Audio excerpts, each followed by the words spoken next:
playing around. Okay.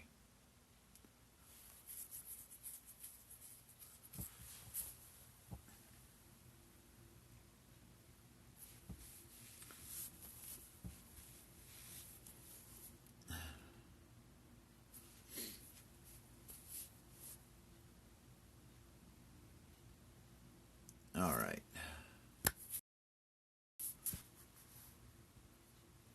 Let's try that again. Take two.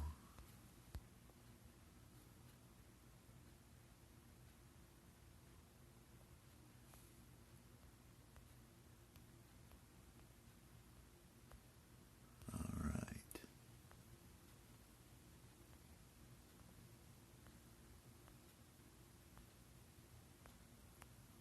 All right. Sorry about that. I don't know what went on. I don't know why it went crazy on me. But I want to see if the other folks that were here come back on, because tonight's an exciting night for me. I wrote 4,400 words over the weekend of what is going to be my first novel. I'm pretty excited about it. I think it's pretty good. I think it needs fleshed out and some editing done. Speaking of editing, I have exciting news about that too, potentially. I have found an editor that I'm kind of excited about. Hey, what's up, Cletus? So I just don't know if that person wants me to reveal who they are or not. So I haven't gotten to talk to them about that. But hopefully Jenna and Sam come back and I will start reading it. Until then, I will read. I put 2 poems out there the last couple days. I've actually had a huge writing weekend. I have one more to write from ideas that I came up with. I don't know where all this stuff is coming from. It's just kind of like flowing. I saw that, Cletus. I'm glad you're here. I don't know how much of... I'm not going to read all 4,400 words of this novel. I want to save some of it because I am going to e-publish it when it's done. And I'm going to hopefully get some feedback from y'all, and that's going to help. There's Sam. Oh, there's the wave buttons. Didn't show up as wave buttons until just now. Sorry about that. So, Sam, since you're just now coming back, I don't know what all was on there before, but I'm going to be reading what's going to be my novel. So, or not all of it, just some of it.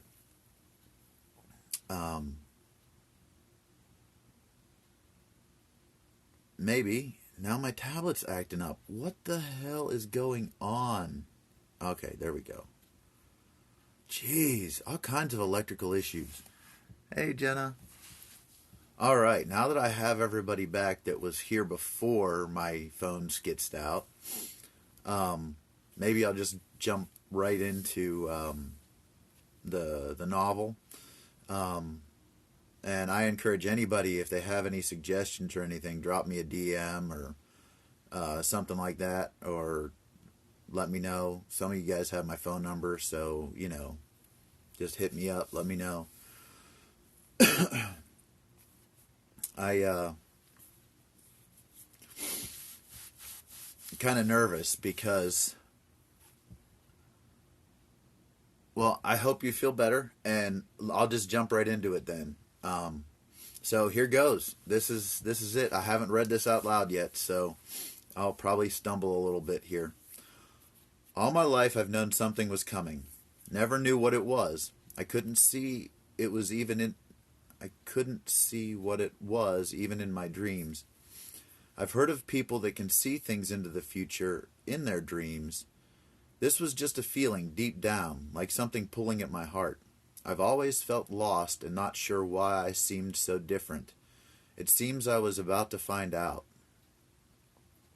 I always just did what I wanted with very little regard for how it affected others.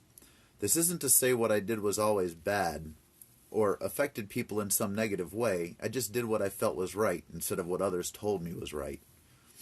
I'm not about to claim that I was a fine, upstanding person, though. One day I passed by a fortune teller's shop, the Mystical Gaze. You know the kind, beads and bottles full of God knows what, and beautiful crystals strewn about in various places. There was a strange scent that hung in the air, probably the years of burnt incense of various varieties. This shop had been here for a very long time, and I had barely noticed it prior. I look back on it now, realizing that it was a fated step towards whatever is on its way. I was looking at one of the shelves that contained many books. One of the books caught my eye.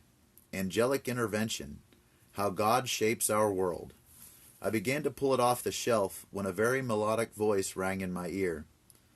"Hello, young man. Interesting choice in books you have, but something tells me you aren't here for books." "No, something troubles you deeply." I hear her sniff the air. I can smell it thick on the air, she said. I turned with my finger on the book. I almost knocked it off the shelf. She was beautiful. She is probably in her late 30s, if I had to wager a guess. Her skin was very dark, almost the color of midnight. Finely twisted dreadlocks topped her head, almost to shoulder length. She had multicolored beads and bits of glass woven into them. Around her neck hung a single opal medallion about the size of a silver dollar, with a couple bracelets on each wrist. The ones made of hemp and twine and beads are of hemp twine and beads. She was wearing a multicolored skirt and a light, airy white shirt. She was barefoot, so her footfalls were quite silent. One ankle was adorned with an anklet of hemp twine that looked like fangs from some unknown predator, pointing toward the floor. My eyes locked on hers.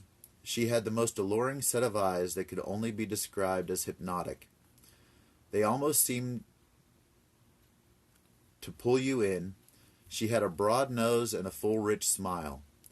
Her eyes were strange. One iris was almost like ice. The other was violet. I didn't even know that was normal, but she wasn't wearing contacts. You can tell the difference. Around the ice-colored eye, her skin was a little more roughly textured and mottled. Perhaps it was a scar from an old injury or something. Almost as if she heard my thoughts. I was in a fire when I was very young. I don't remember it, but it took my sight in that eye and gave it new light. I'm sorry. I was just curious. I should be going now." "Wait, won't you stay for a reading?" "I can see in your eyes there is something you must know," she said as she motioned toward a small table near the corner of the room. "I'll tell you. People always imagine a crystal ball and tarot cards or candles or some such thing for these types of people. There was a ball, but it was black as night, and there was no cards. There was only a burgundy bag about the size of a large Ziploc, perhaps made of velvet, that sat on the edge of the table." "Yes, young man, the bones are calling your name. I have only heard them do that once before, many years ago. It would be a shame for you not to listen to what they had to say," she said with a smirk that awaited my answer. The glint in her eyes beckoned my answer with curiosity and delight. "But I saw your sign. Readings are beyond what my pocket has to offer. I only stepped inside to ease my curiosity." What did she mean, the bones are calling my name? I couldn't help but be increasingly curious. "Money is not an issue. As I said, this is a unique occurrence. I will be glad to offer you this one-time reading for $10. You have 30 in your pocket," as she looked at me expectantly. I wondered how she could have known how much money I had. My mind was reeling as I reached in my pocket, and she moved to the seat on the far side of the table next to that mysterious bag. She sat and slid a drawer open on a side table against the wall behind her. She placed a large bowl that she had pulled out of the drawer on the table. She extended her hand palm up, a gesture asking for payment. As I placed the money in her hand, "Thank you, Jacob, or shall I just call you Cobb as your friends do? My name is Atiena." I flinched when she said the name I have gone by since I was very young. "I told you the bones were calling your name. Did you not believe me?" I was in shock and at a loss for words. "It's a pleasure to meet you, Atiena." She took the bag and placed it in front of me, then placed the bowl next to it.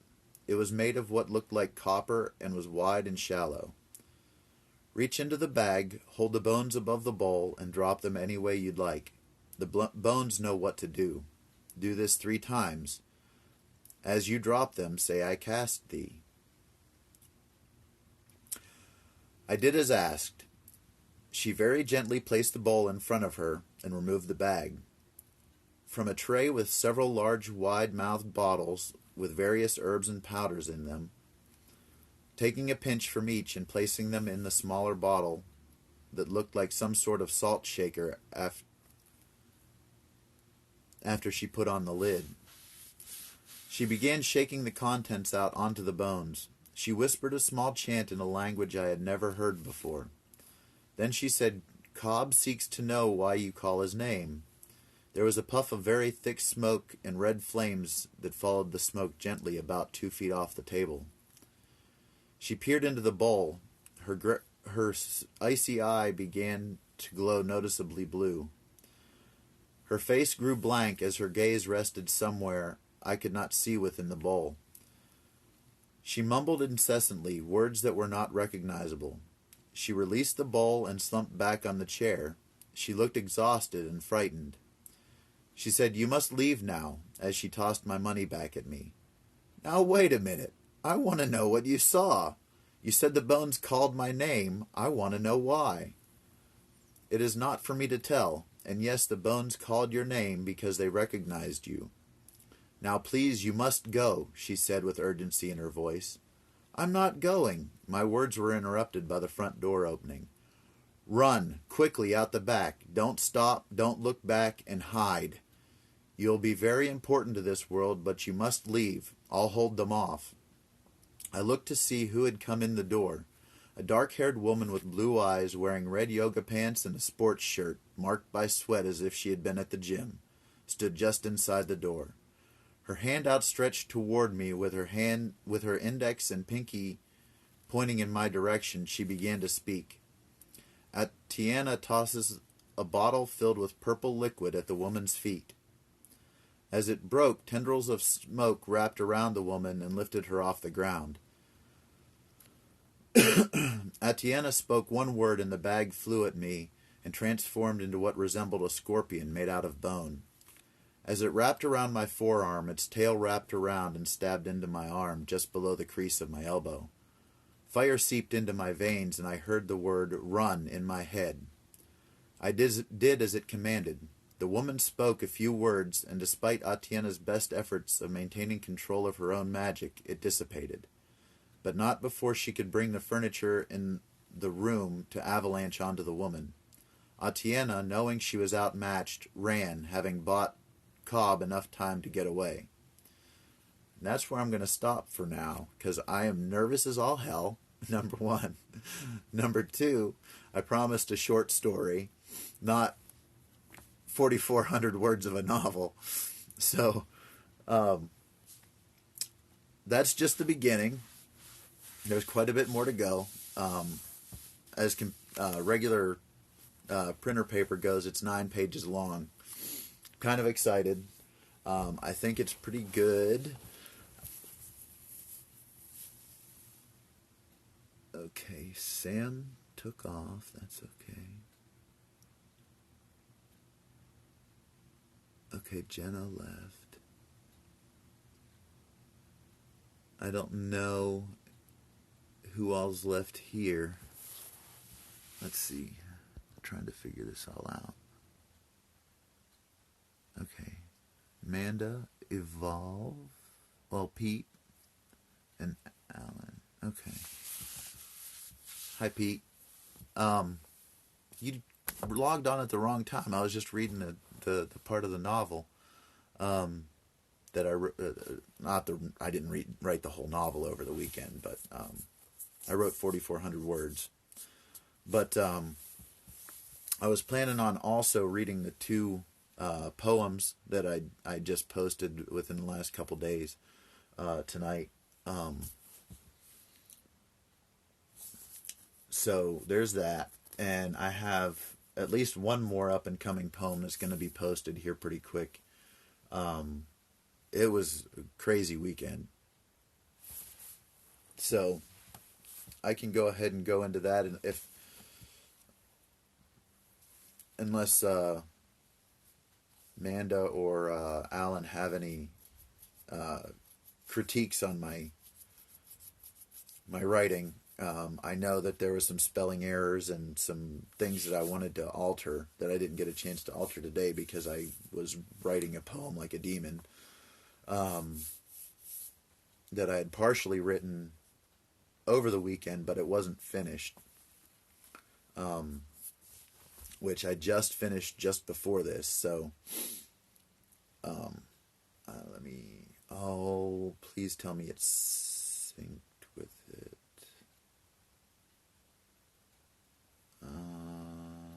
I bet you it didn't.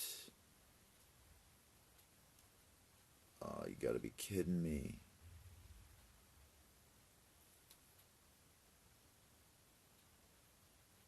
I bet you it didn't sync yet.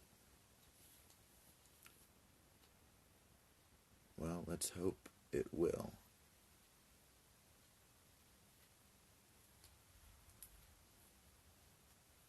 Because if not, I'll be dead in the water.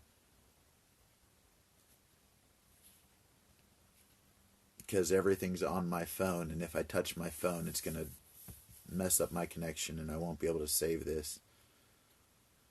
Oh, no, this is not good. I am horribly prepared tonight. At least I had the excerpt ready.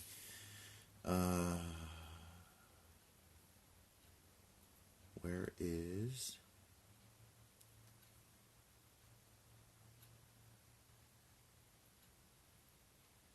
Yeah, and for whatever reason, I'm not picking up internet at all. Oh, wait. Everything just kind of like went kaputs.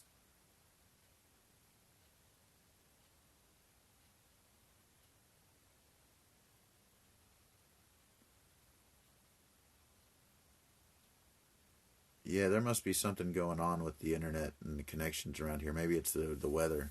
It's been really, really windy here, so it might be messing up the towers or something too. That's just happy. Because now I won't be able to save that, and they're kind of coming back up, but I don't know what's going on. Let me restart it. I'm really, really sorry. Because that's the way it goes, though, right? But I need to start printing all this stuff. That way I have it. But my life is not organized enough for that right now. I'm trying. I write everything on here or on my phone, and then it just kind of... I hope it syncs.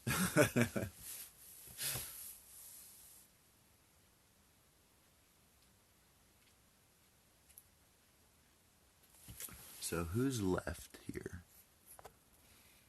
Okay, Manda and Alan.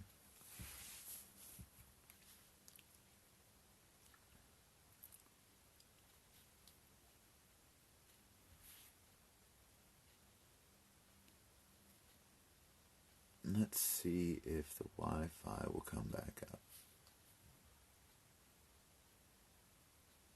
Because I don't have like regular internet here. I only have like my landlord's hotspot that I can use with this. And it doesn't look like it's up at all.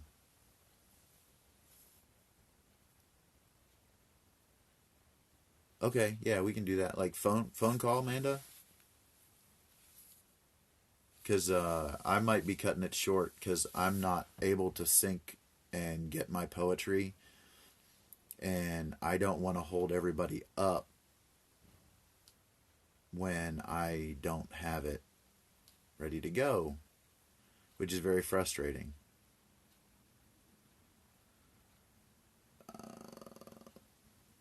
Actually, though, I do have a poem that I have not read that I wrote for a friend.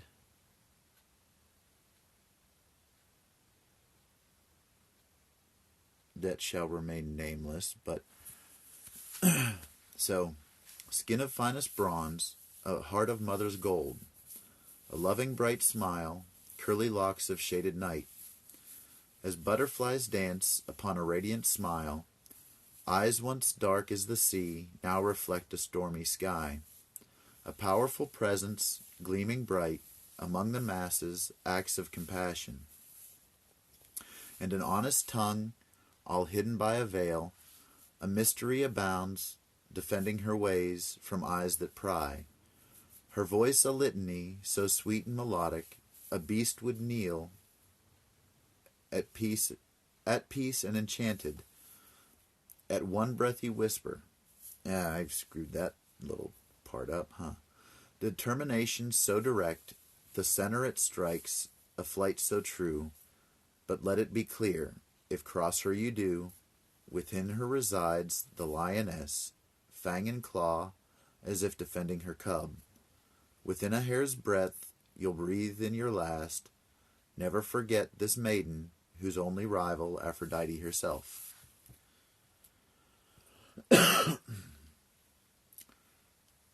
That one I have not. I don't think I've read. I don't think I read that one, anyways. But oh, I'm so frustrated. I thought I was all ready to go, and here I'm not.